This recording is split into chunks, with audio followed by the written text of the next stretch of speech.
For 27 years, Melinda Gates stood beside one of the richest men in the world. She smiled in photos, ran their foundation, and raised 3 children. But in 2021, she walked away from it all. The divorce shocked everyone. The settlement was worth $76 billion. People whispered about Bill's mistakes, but Melinda stayed quiet. Then in 2025, at 61, she finally spoke. She revealed a meeting in 2013 that made her sick. She talked about lies that kept piling up, and she admitted the real reason she left.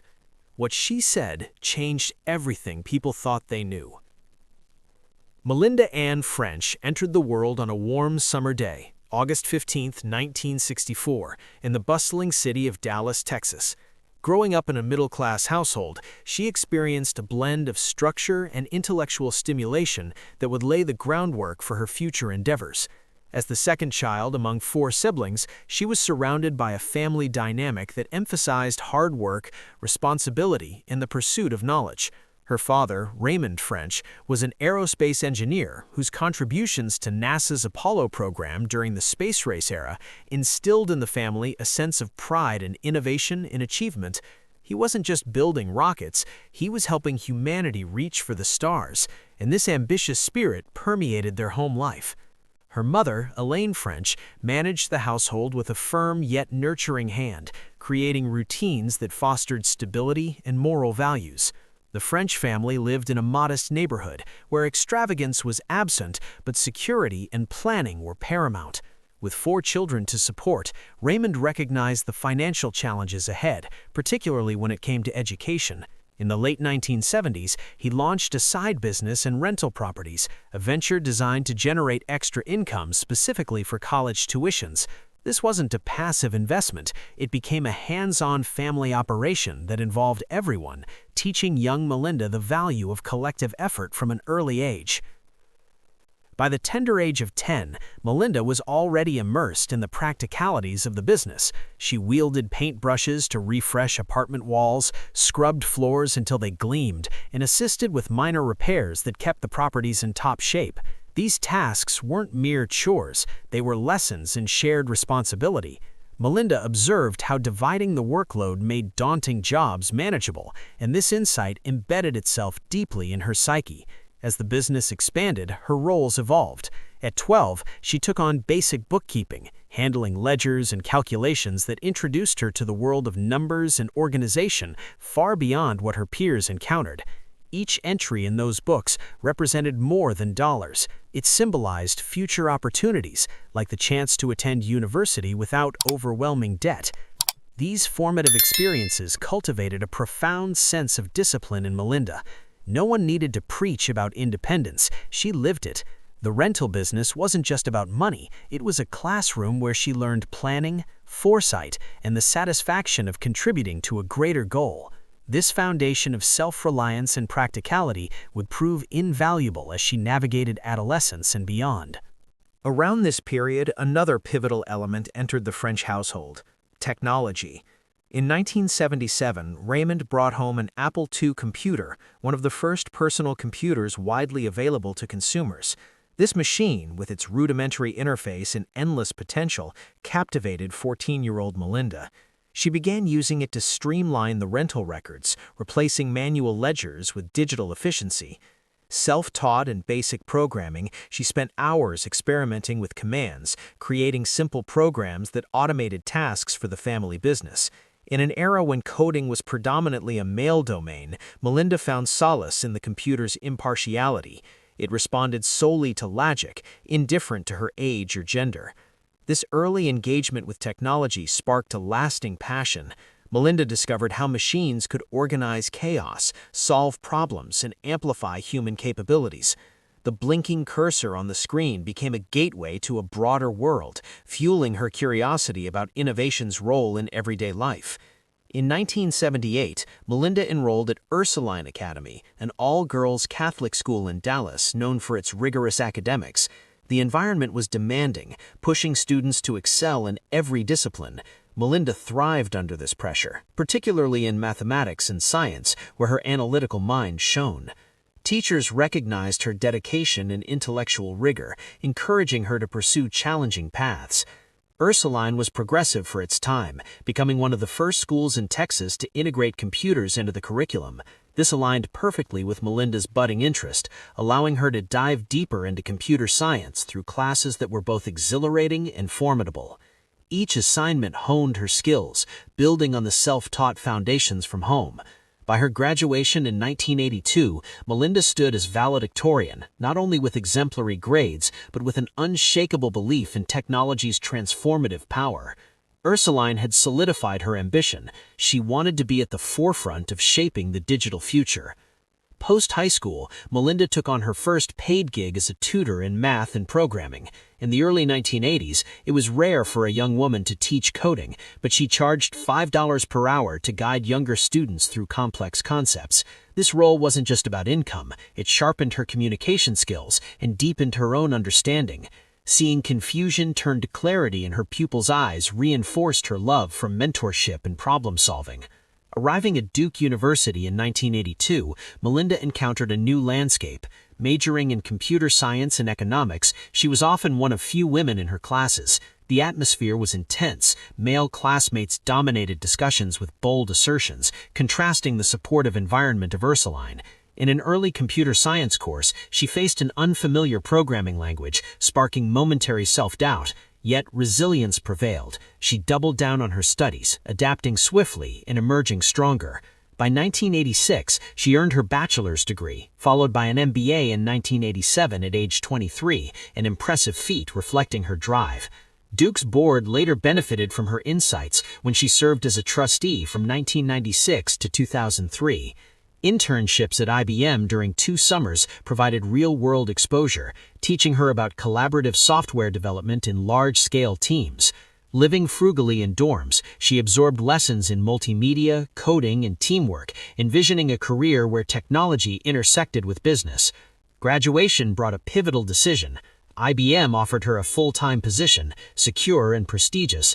However, during her final interview, a manager suggested considering Microsoft, a scrappier outfit with ambitious visions. It intimidated her. Relocating to Seattle meant uncertainty, but Melinda prioritized growth over safety. In August 1987, she joined Microsoft as a product manager, a choice she later deemed life-altering. At 23, with her MBA fresh, Melinda dove into Microsoft's multimedia division, an emerging field. Her first major project, Cinemania 1992, was a CD-ROM movie encyclopedia featuring interactive elements like trivia and cast bios. It sold over 200,000 copies in year 1, validating digital entertainment's viability and cementing her role. Next came Encarta in 1993, a groundbreaking digital encyclopedia integrating text, images, sound, and video. Under her leadership, it sold millions, becoming a staple in homes and schools. Melinda oversaw publisher Bob, Money, Works, and Word's multimedia features. Microsoft Bob, an interface to humanize computers via a virtual home, faltered due to hardware limitations and was discontinued. Yet Melinda extracted lessons from this setback, viewing failure as a catalyst for innovation. By the early 1990s, as general manager of information products, she led over 100 employees, driving Microsoft's multimedia dominance to 90% market share. Her influence extended to Expedia in 1996, revolutionizing online travel booking. By 1998, it generated $250 million in bookings. By 2002, revenue hit $590 million with 400 staff.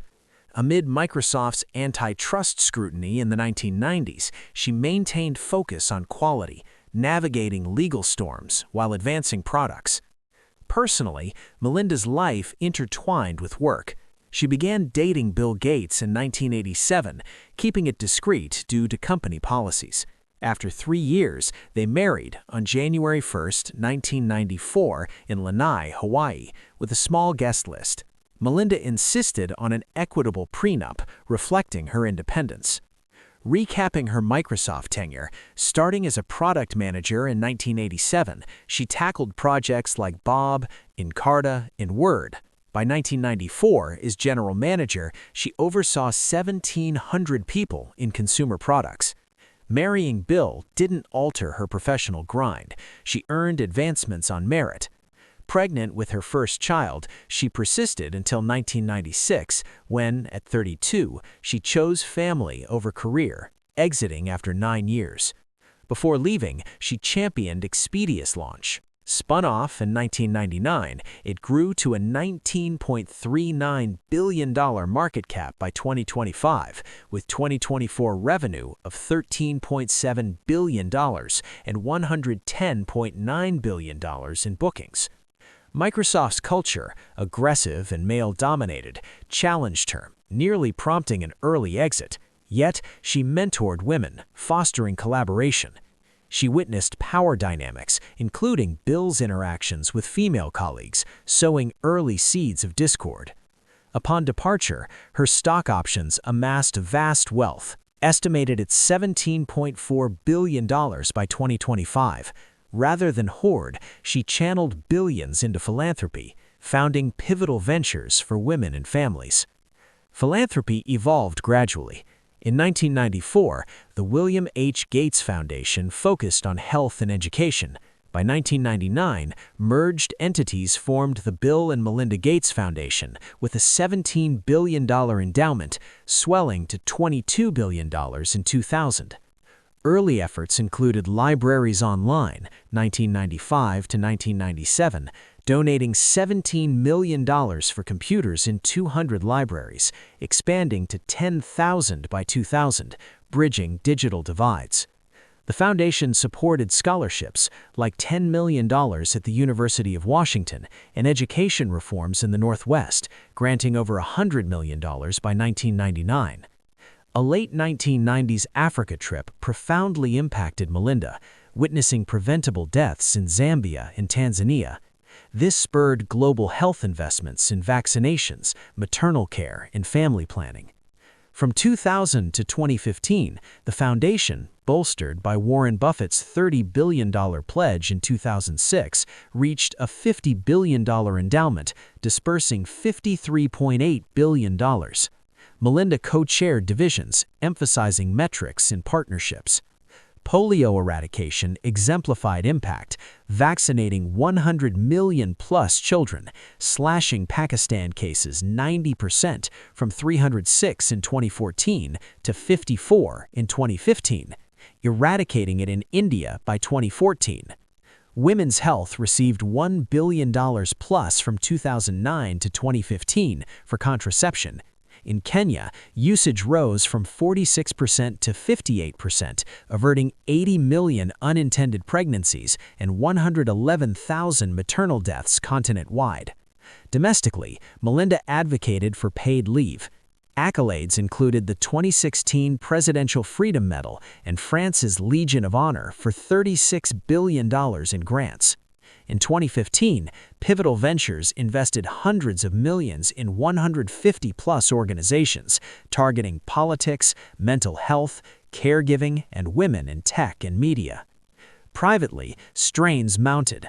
A 2017 harassment claim against Michael Larson, Bill's money manager, prompted Melinda's push to investigate, revealing cultural issues at Cascade Investments. In 2019, Microsoft's board probed Bill's 2000 affair with an employee, contributing to his 2020 board exit amid Me Too scrutiny. Bill's Epstein ties devastated Melinda.